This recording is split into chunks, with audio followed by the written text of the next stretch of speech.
There is one love. We are one, a diverse group of proudly kindred spirits here not by coincidence, but because we choose to journey together. We are active and proactive and we care deeply. We live our love not always the best we can, but the best we can. We are one, working, eating, laughing, playing, singing, storytelling, sharing, rejoicing, getting to know each other, taking risks, opening up, questioning, seeking, searching, trying to understand, struggling, making mistakes, paying attention, asking questions, listening, living our answers, learning to love our neighbors, learning to love ourselves, apologizing and forgiving with humility, being forgiven through grace, creating the one beloved community together. We are one. These words to begin shaping our space by the Reverend Dr. Hope Johnson. And so, before we sing our opening hymn, I'll just let you know that the 10 minutes, the 5 minutes before service, you would never imagine the miracles that happen around this place that caused this to all happen. There was glue and a broken key in the AV desk. There was backup mics swirling around, and yet somehow 10 o'clock comes around, and here we are, all together as one. And yes. And we are two more now in this church here with Sterling and with Laura, who have joined our staff. So if you were here last week for Ingathering, you saw Sterling Roberts direct our choir for the first time under his choir direction, and it was glorious. So let me tell you a little bit more about Sterling. He comes to us as an experienced choir director with a passion for using music to inspire worship and foster community. He's got a background in vocal performance, music education, choral conducting, and in his own life as an active choir member. He's led church choirs and musical ensembles for 9 years, including his past experience at both Vancouver United Church of Christ in Vancouver and First Unitarian Church of Portland in Portland, Oregon. Yeah, he's got some UU stuff back there. So Sterling earned his Bachelor of Music degree in vocal performance at the University of California in Irvine, California, and 2 master's degrees, including a Master of Music degree in conducting and a Master of Education degree in education from Portland State University.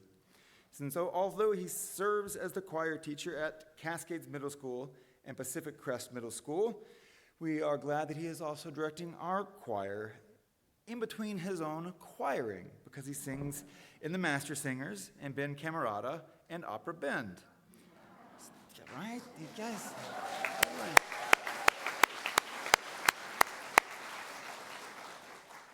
In his spare time, which I don't know how he finds it, he enjoys walking through our parks, enjoys trivia, game shows on TVs, watching movies, and enjoying coffee shops. We are incredibly excited to welcome Sterling into our UUFCO family. And so will you rise and bow to your spirit as Sterling leads us in our opening hymn.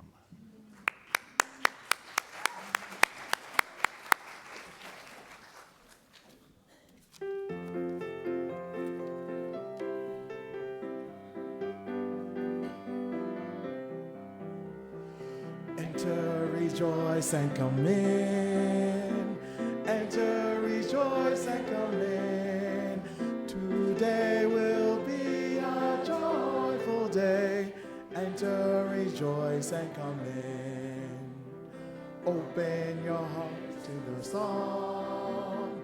Open your ears to the song. Today will be a joyful day. Enter, rejoice, and come in. Open your hearts, everyone. Open your hearts, everyone. Today will be a joyful day. Enter, rejoice, and come in.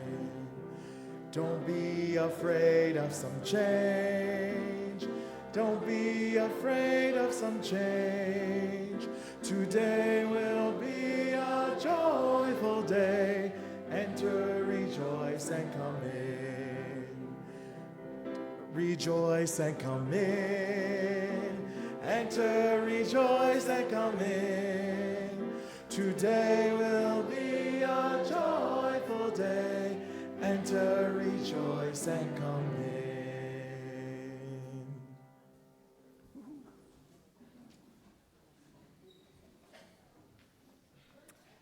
Good morning. Welcome to the Unitarian Universalist Fellowship of Central Oregon. My name is Laura Pitney, and as Scott mentioned, I am your engagement coordinator now. I am also your celebrant today. We're an inclusive community that affirms the mind, heart, and body in our search for truth and meaning. Here, you will find both comfort and challenge for your spiritual journey. Zoom is somewhere. Welcome. There, maybe, there. Welcome if you're on Zoom, and if you're new here, you can enter your name in the chat so we can say hello to you. Whatever your age, income, or the color of your skin, you are welcome here. Whatever your sexual orientation, gender identity, or life story, you are welcome here. If you are full of joy today, or if your heart is hurting, you are welcome here. In this current culture of division, if your beliefs differ from mine, but you are called to love, you are welcome here. We are now going to light our chalice. This is the Perry family. Good morning. Our names are Steve and Brenda Perry, and Chris Perry will be lighting the chalice for us today. Our chalice lighting words are from Ma Teresa Tet Castillo Gallardo. We cast not our eyes below. We say to ourselves, we are how we came, wounded from struggles, triumphant in our survival, entitled by birthright to belong to this, the only humankind there is. Saying, I am included, I belong, I am here, and I will be and do. I will breathe joy into a desolation. I will breathe peace into conflict. I will breathe life into destruction. I will be the earth I wish to see. I am growth and hope and glee.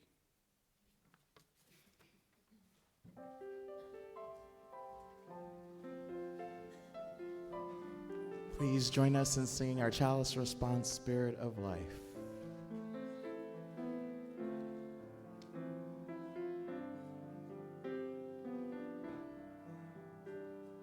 Spirit of life, come unto me.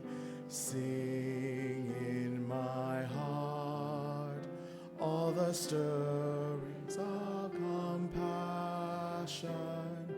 Blow in the wind, rise in the sea. Move in the hand, giving life the shape of justice. Roots hold me close, wings set me free. Spirit of life, come to me, come to me.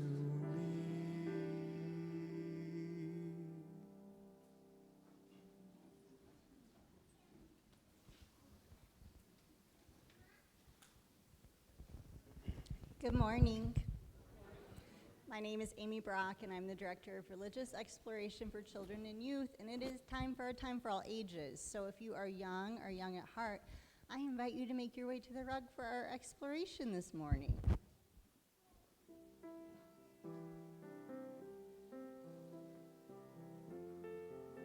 gonna join us in this? Yeah, let's have you up there. Yeah. What's that? Right here with the kids. Sure. Yeah, they can see it better. Good morning, everybody. Do y'all know how the primary colors work? You do? Everybody? Maybe not? Okay. What are primary colors? Great question. There are 19 of them. Wait, no, that's not right. I think there's only 3 of them? Yeah, that's right. Okay. Do you know what they are? What are they? Red, yellow, blue. That is, I think that's correct. So I got a funny story for you. There was a time when these colors first started hanging out together for the first time.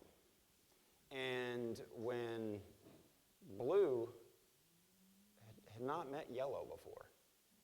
And when blue started hanging out with yellow, do you know what happened to the both of them? They turned green. And do you know what happened the first time red started hanging out with yellow? Did they turn green? No. They turned orange, yes. And can you imagine what happened when blue hung out with red? They turned purple. And you know what? Every time they got together to play and hang out, it happened every single time. Every single time. And that's when they realized they couldn't hang out without affecting each other. That just by hanging out, they were creating something new. And it happens every single time. And do you know what else is like this? People. Communities. Every single time a new person comes into our community, every single time, it changes the whole thing to a different color.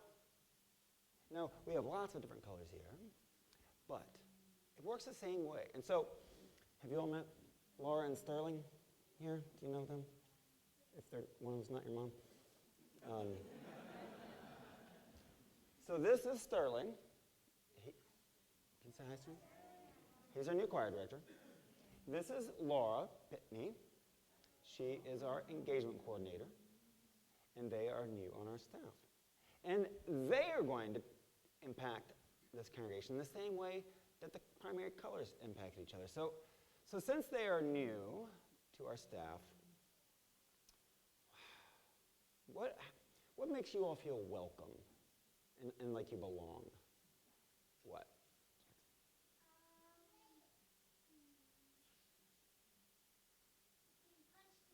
No, that's not what I was thinking. Well, playing together, if that's how you like to play, I guess. Maybe that's your thing. Maybe Maybe like asking permission first. Yeah. You'd That's want always consent for important. that. You'd want Consent's good. consent. What else could make us feel welcome? Snacks. Snacks? Snacks are good. Macaroni and cheese Macaroni and makes me cheese. feel welcome. Sneezing. Sneezing. Macaroni and sneeze. Maybe. What about something like, just something as simple as saying it? Oh, to say that we belong? Yeah, you belong here, and welcome. Can we try that with these two folks? You belong Let's here. see what happens when Okay. we say it. Let's Ready? see. One, two, three. You belong, and you're welcome. How did it feel? Does it feel good? It's good? I bet you said it in your heart, bet you though, did. because whenever we come together in this space, one of the things that we do is welcome each other in this space. So whether you said it out loud or in your heart, I think we know that we're all welcome. Yeah. And is there anything you want us to know about your being here? I feel like when I'm welcome here, we're all part of this tribe, this experience where our hearts are connected.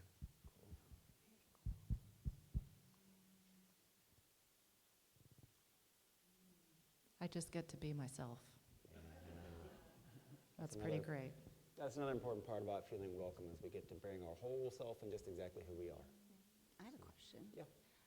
I'm wondering what your favorite part of being here in community is. Like, is it snacks? Is it punching people in the face? I don't know. What is your favorite part about coming here to be in community with people? For me, it's just like hearing all the joys from everyone I meet, even if I'm starting to get to know someone, just hearing your joys and gratitudes through life. Awesome. I like sharing joy too. So many things. I mean, part of it is just that there's so many different people, and that the interconnectedness, I feel it when I walk in the building. Even if there's only one or two people here, I feel how we're all touching each other, and I feel touched. Yeah, feel connected. Yeah. That word interconnected might show up later in the sermon. All right. And one of the simplest things you can do is just wave and say hi when you see somebody. So, and if you see someone new that you have not met, that is not Sterling or Laura, but someone else out there, you can just wave and say hi and have a conversation. And To help everybody feel like they belong. Cool. All right. I think we are going to go explore more in our spaces today, but before we go, we need to say the Children's Covenant. In this place I am kind. In this place I am loving. In this place I am a friend to the earth and all animals and people. In this place I am loved. Please rise and bow your spirit as we make an arch for our kids.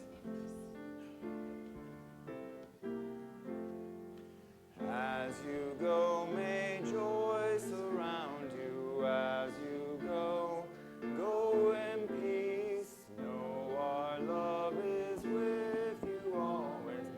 As you go, as you go, as you go, may joy surround you. As you go, go in peace. Know our love is with you always. As you go. Please be seated.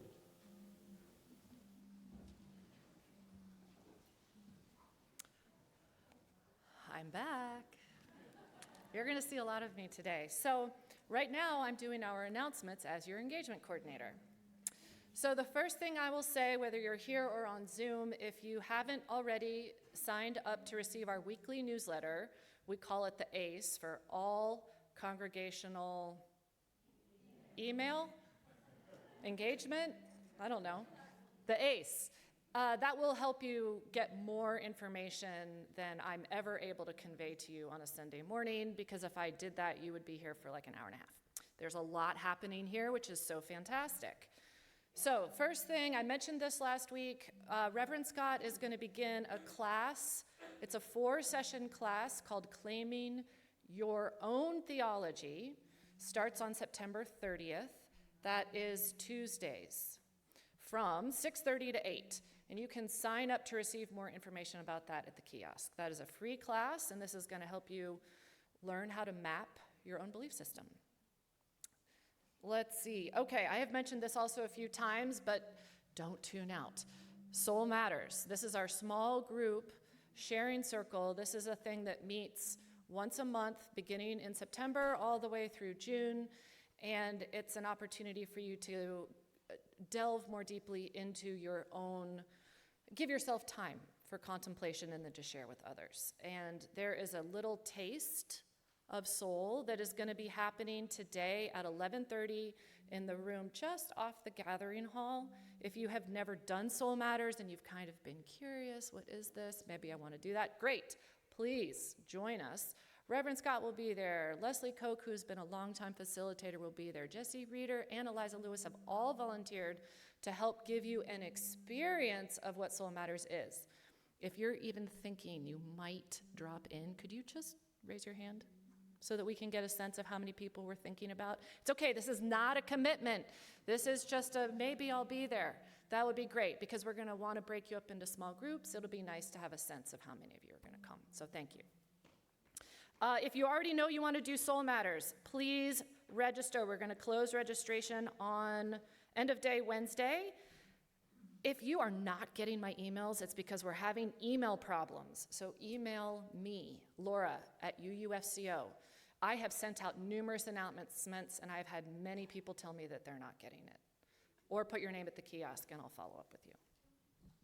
Okay, 2 more announcements. These are big things. So Sunday, next week, is our community fair. This is a gathering where all of the committees and teams who help make things happen here and out there will be standing at tables with information so you can come and find out how you might pursue your own passion and connect more deeply with other members in this community and impact our greater community. So please come. It'll be right after the service on Sunday next week. And come learn how to impact the world with joy and love. Yes?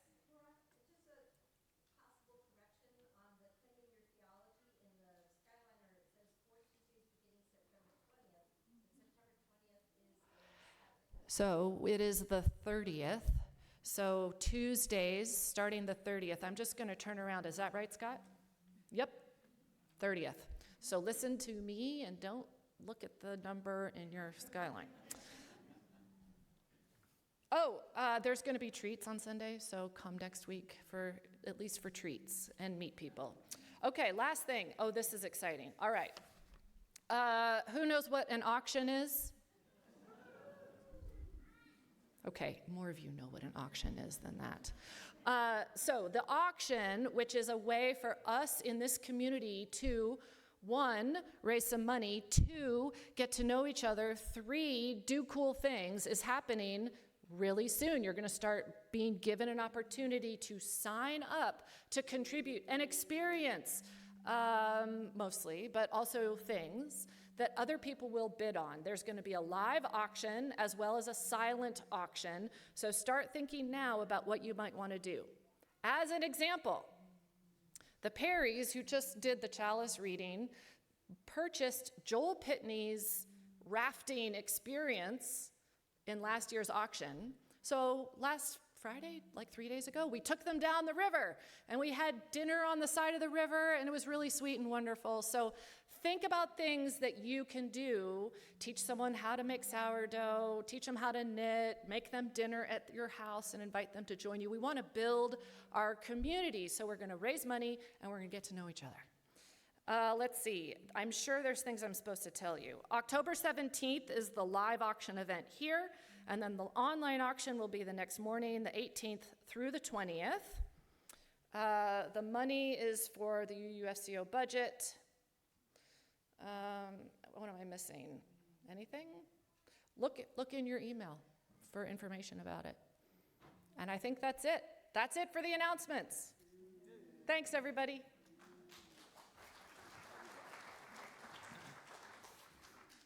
Well, all that stuff doesn't just happen on its own. Sometimes it takes raising money other places in an auction to support the budget and support the staff and the lights and the AV desk and the AV people. And so in that spirit, we'll take our morning offering. The ushers could please come down.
joys and sorrows and gratitude show up every week here in our service, and that's because they show up every day in our lives throughout the week. And so we read our joys and our sorrows and gratitudes that are written on these forms that are in our kiosk, if you have one you'd like to share. And if you'd just like to light a candle for a joy or a sorrow or a gratitude in your heart, please feel free to do that at any time. Joan Landsberg shares a joy that my daughter, Karen, is on a 10-day pilgrimage to the roots of Unitarianism in Romania with the UU Church of Olympia.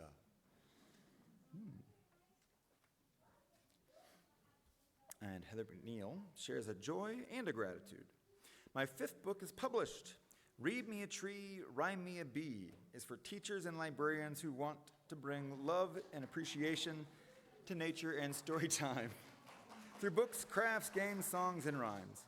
My gratitude is to the editors of Bloomsbury Publishing for helping me make it the best it could be, and to Jamie Rose, who helped with the crafts and encouragement, and to Lynn Ekstrom, an awesome retired teacher who provided a review of the book.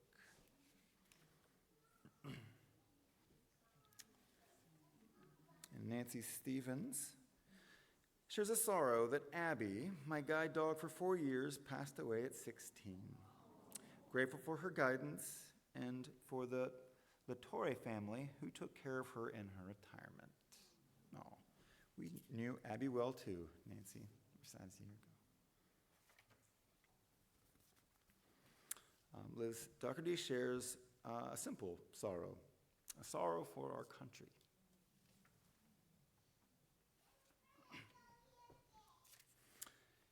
And Joel and Jackson Pitney share that we are happy to celebrate Laura Pitney's birthday today. She has brought immeasurable love and joy to both our lives, and we are so grateful for her. But the gratitudes don't stop there. Laura Pitney shares a joy. The flowers on our chalice table are gratitude for my parents, Martha and Chris Hartzell, for bringing me into this world because today is my birthday. It's been an awesome journey so far, and I am full of love for all of it today. So we're trying to get in the habit of singing happy birthday once a month and having all those people who have birthdays in September stand up. So if you have a birthday in September, would you stand up, please? And we'll sing happy birthday. Happy birthday to you. Happy birthday to you. Happy birthday, dear Santa. Celebrate birthdays. Happy birthday to you.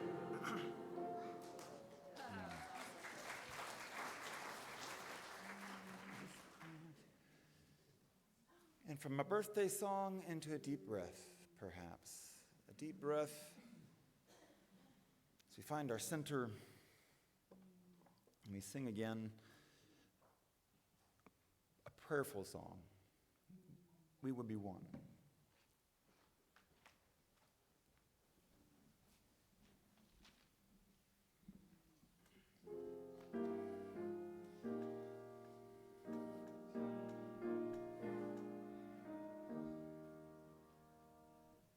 We would be one as now we join in singing our hymn of love to pledge ourselves anew to that high cause of greater understanding of who we are and what in us is true. We would be one in living for each other to show to all a new community. We would be one in building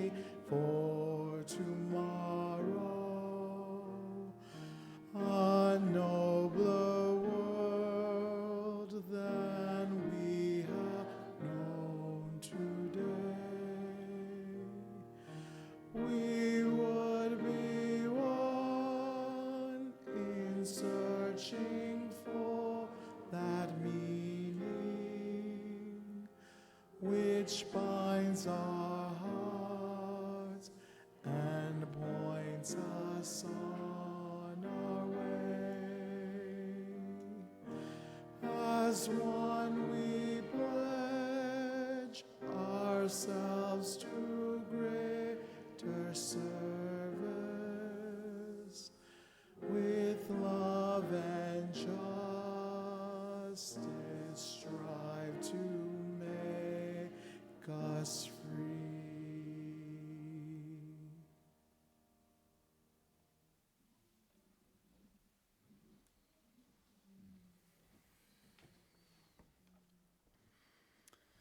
Let's just keep breathing.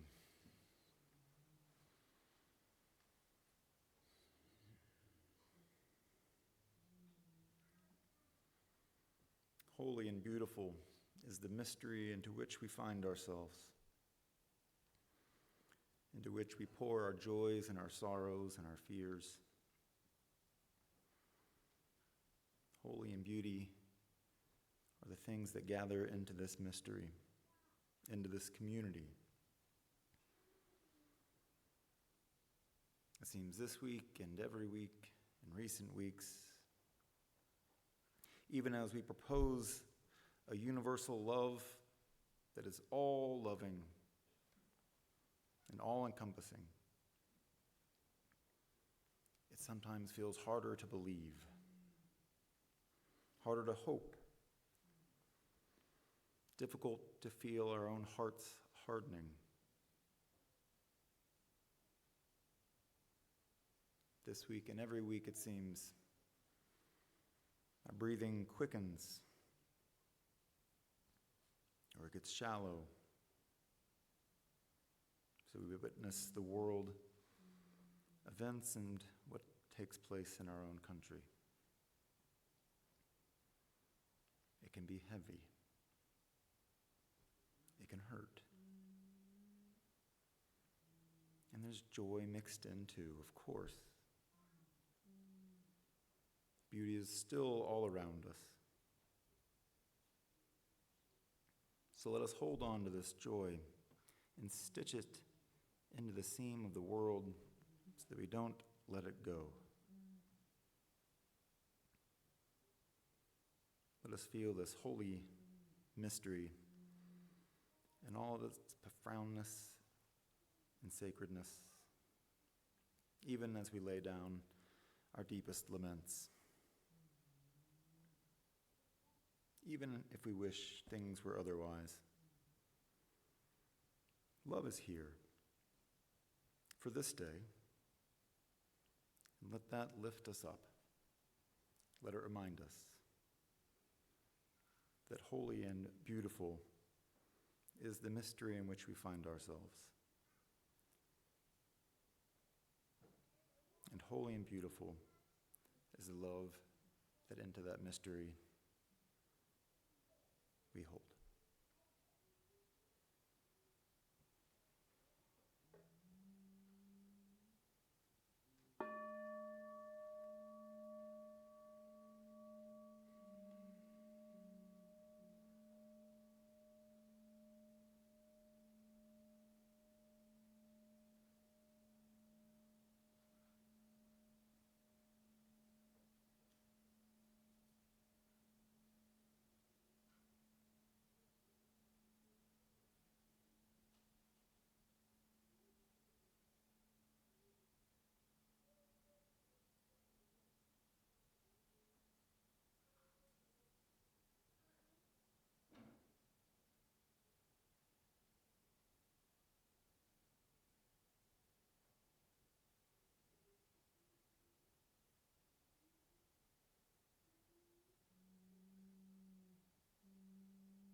Wandering Around an Albuquerque Airport Terminal by Naomi Shahib Knight. After learning my flight was detained 4 hours, I heard the announcement. If anyone in the vicinity of Gate 4A understands any Arabic, please come to the gate immediately. Well, one pauses these days. Gate 4A was my own gate. I went there. An older woman in full traditional Palestinian dress, just like my grandma wore, was crumpled to the floor, wailing loudly. "Help," said the flight service person. "Talk to her. What is her problem?" We told her the flight was going to be 4 hours late, and she did this. I put my arm around her and spoke to her, haltingly. "Shu dawa, shu biduk, habibti stani shway, mi fadlik, sho bit siwi." The minute she heard any words she knew, however poorly used, she stopped crying. She thought our flight had been canceled entirely. She needed to be in El Paso for some major medical treatment the following day. I said, No, we're fine. We'll get there. Just late.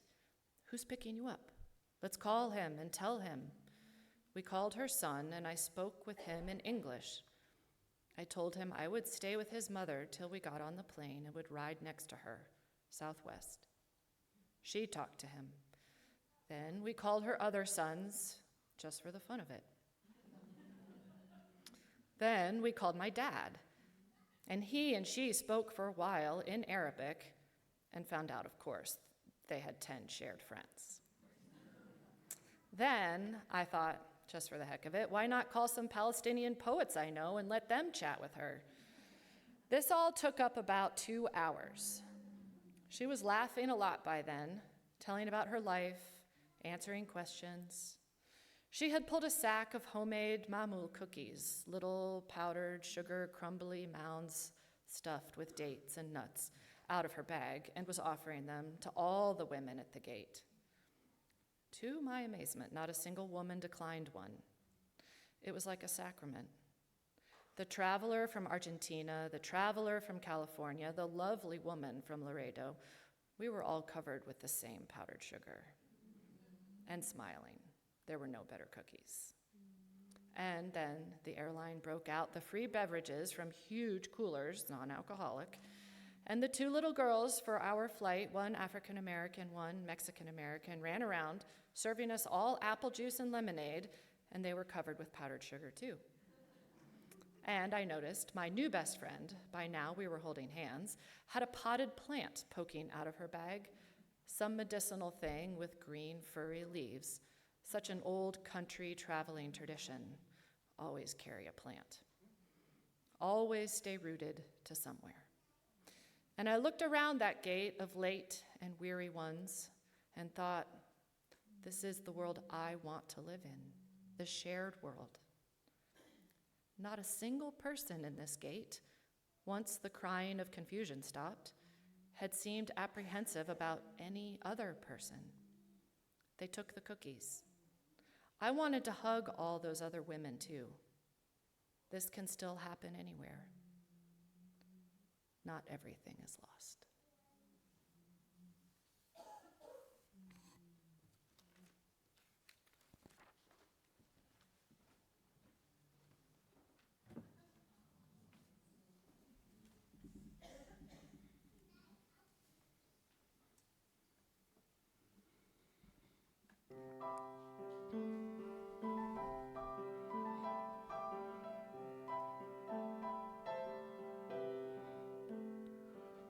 Mother, mother, there's too many of you crying. Brother, brother, brother, there's far too many of you dying. You know we've got to find a way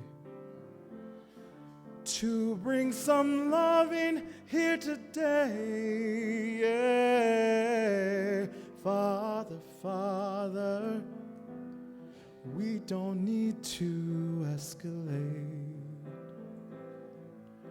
You see, war is not the answer, for only love can conquer hate. You know we've got to find a way to bring some love in here today. Picket lines and picket signs, don't punish me with brutality. Talk to me so you can see, oh, what's going on? What's going on? Yeah, what's going on? Ah, what's going on?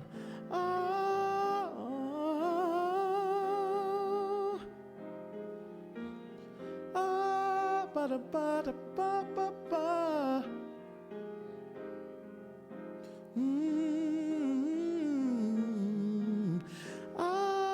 Ya die, ya die, ya die, ya die, ya die. Boo boo boo boo boo. Boo boo boo boo boo doo doo doo doo. Mother, mother, everybody thinks we're wrong. Oh, but who are they to judge us simply 'cause our hair is long? Oh, you know we've got to find a way to bring some understanding here today. Picket lines and picket signs, don't punish me with brutality. Come on, talk to me so you can see, oh, what's going on? Yeah, what's going on? Tell me what's going on. I'll tell you what's going on. Ooh.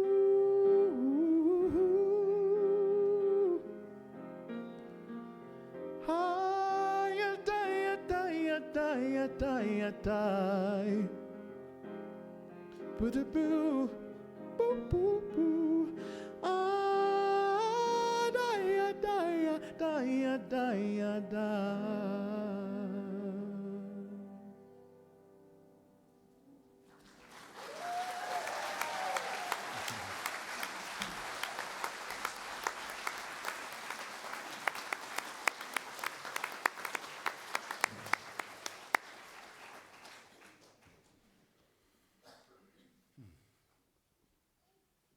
So May 1971, Marvin Gaye released that song.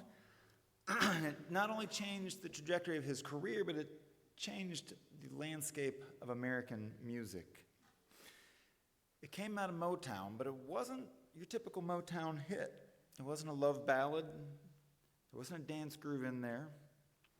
But instead, Marvin Gaye had decided to write more of a lament, a question, protest, and a prayer. When Berry Gordy, who was the head of Motown, heard it, he said, "This isn't a hit. It's a disaster.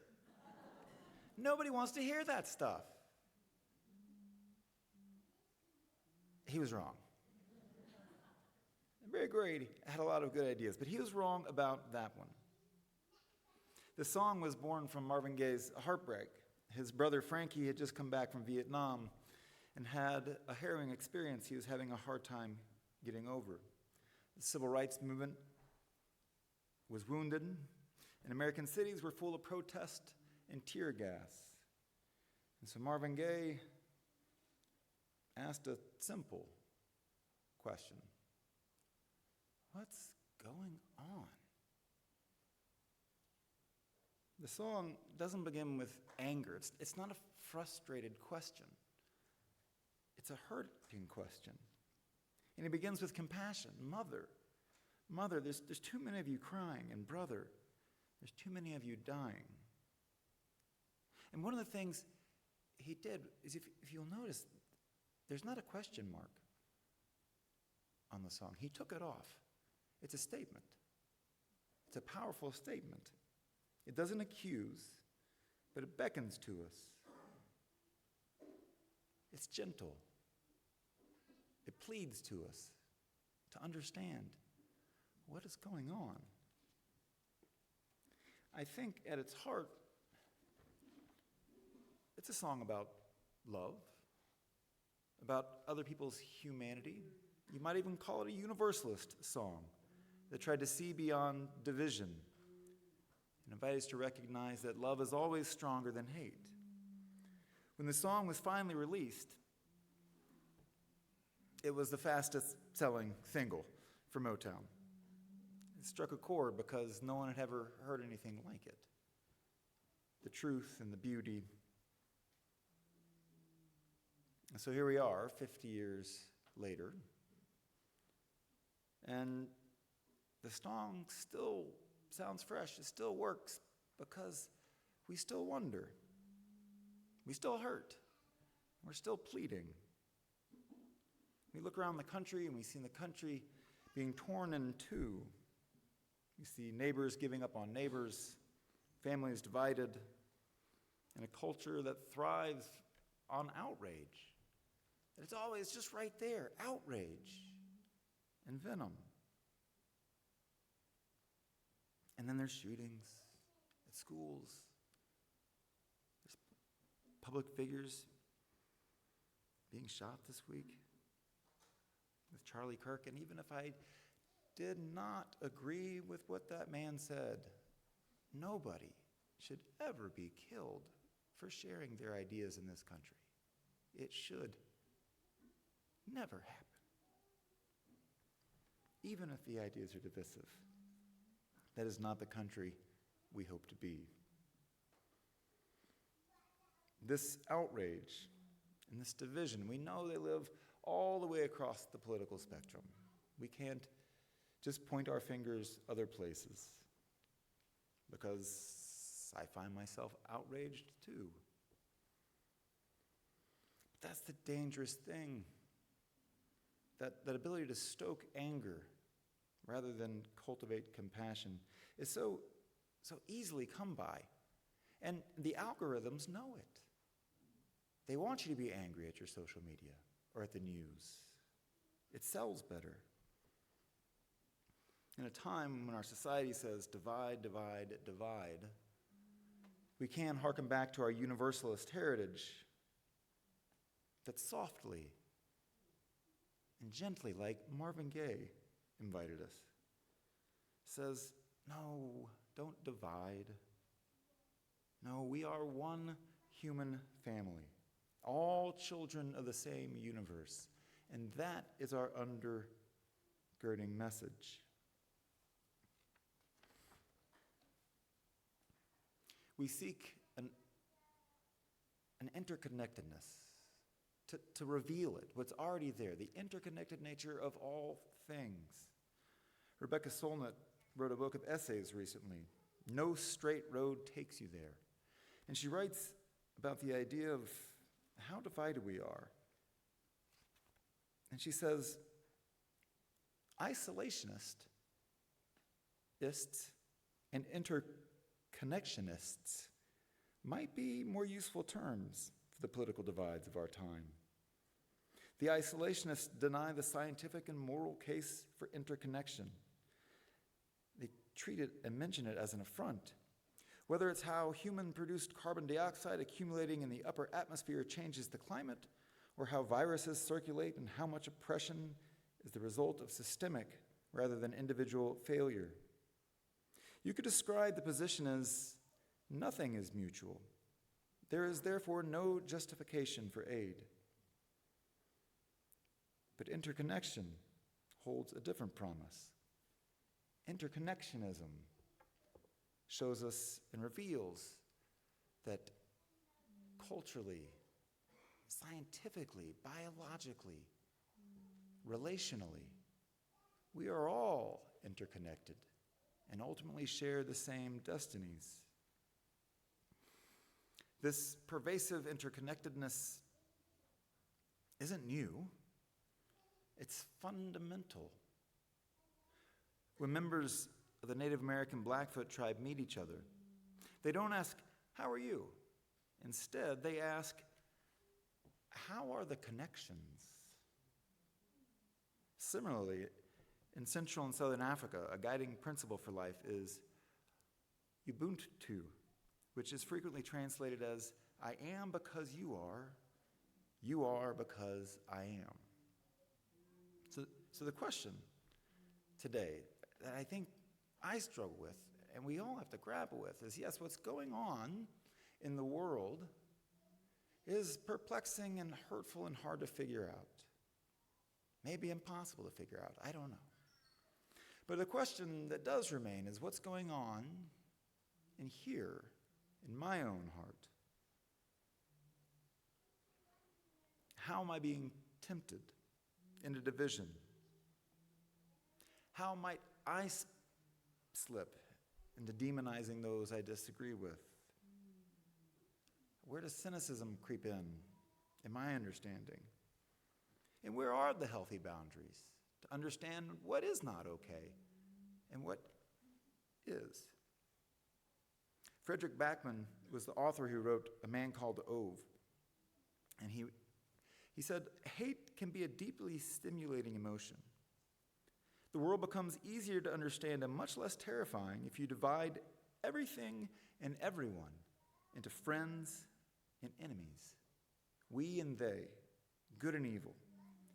Easiest way to unite a group isn't through love, because love can be hard. It makes demands of us. But hate, it's simple.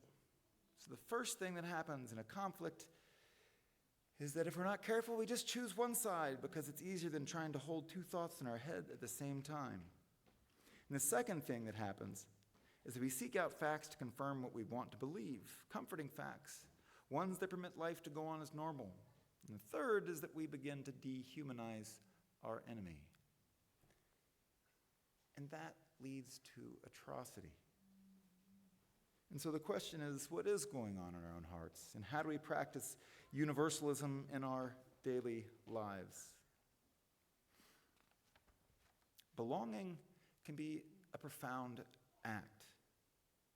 And if we are to turn and look to our Universalist ancestors for some tips, it is a pretty tall order. They proclaimed the gospel of universal salvation. They said that no one is beyond the reach of God's love, not your enemies, not your neighbors, not even the people you despise most. And they didn't always get it perfect, the Universalists. They were humans. They had their own limitations.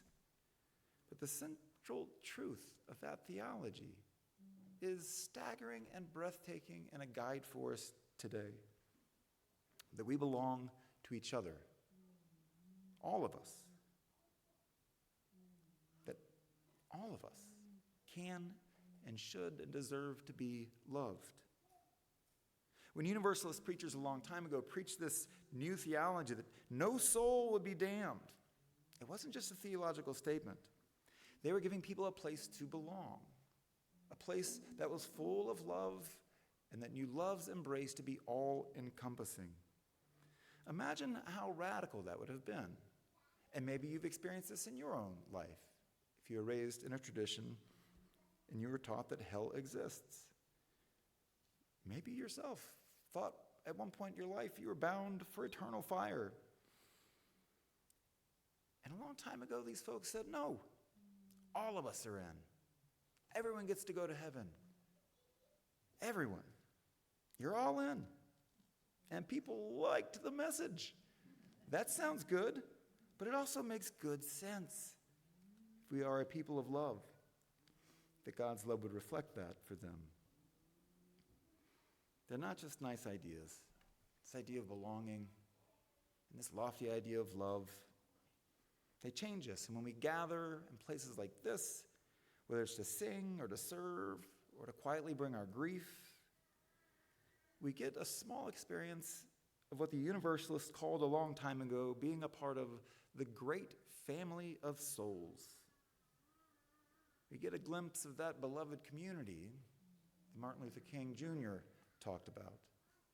And I think it's the same endpoint that Marvin Gaye was singing about, a place in a world where love really does show up.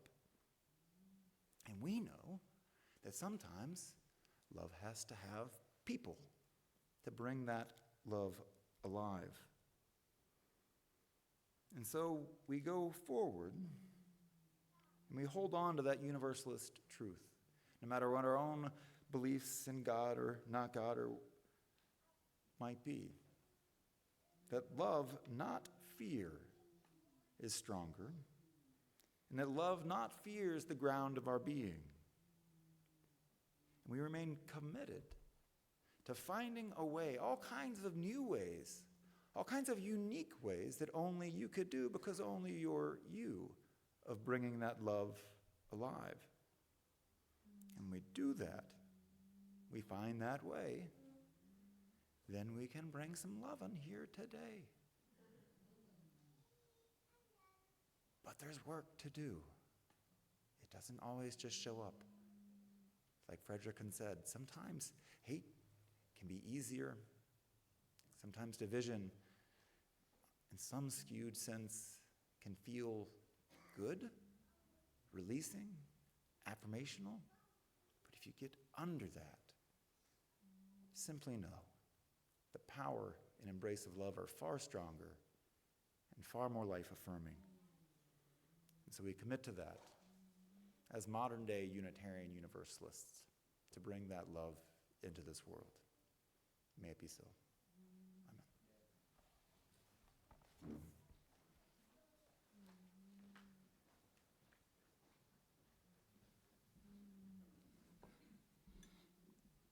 For our closing song today, I invite you to sing the refrain, which echoes the words, "Family, family, we are one."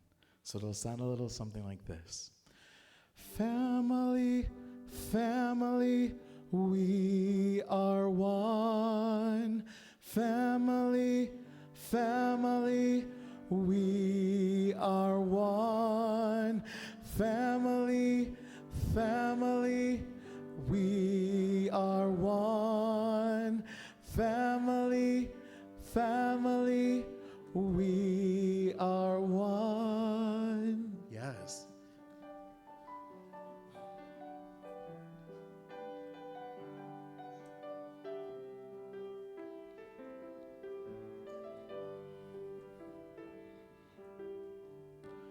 As you go through life, you'll see there is so much that we don't understand. And the only thing we know is things don't always go the way we planned. But you'll see every day that we'll never turn away. When it seems all your dreams come undone, we will stand by your side, filled with hope and filled with pride. We are more than we are one. Family, family, we are one. Family, family, we are one. If there's so much I must be, can I still just be me, the way I am? Can I trust in my own heart, or am I just one part of some big plan? Even those who are gone are with us as we go on. Your journey has only begun. Tears of pain, tears of joy, one thing nothing can destroy is our pride deep inside. Oh, we are one. Family, family, we are one. Family, family, we are one. We are one, you and I. We we are like the earth and sky, one family under the sun.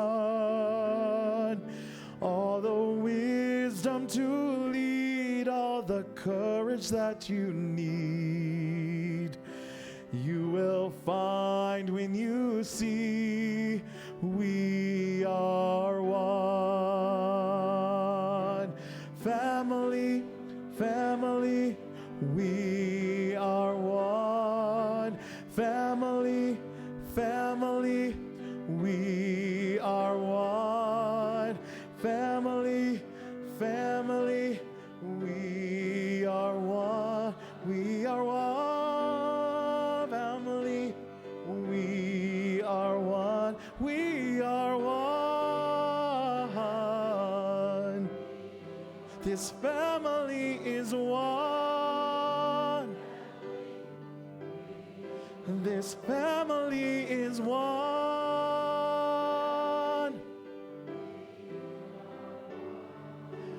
Family, family, we are one.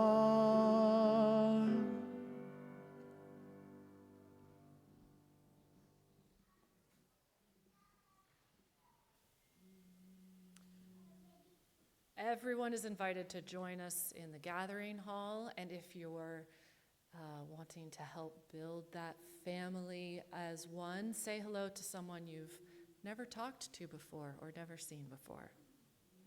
Please remain standing and join me in the unison reading of our covenant, the promise that we make to one another as we extinguish our chalice. Love is the spirit of this fellowship, and service is its law. This is our covenant, to dwell together in peace, to seek the truth in love, and to help one another. That is a profound truth. We are one, interconnected. Maybe we're interconnectedists. It's something deep to believe. It's true. So hold on to it, even when the world tempts you in other directions. Remember that. Truly, we are one. Go in peace.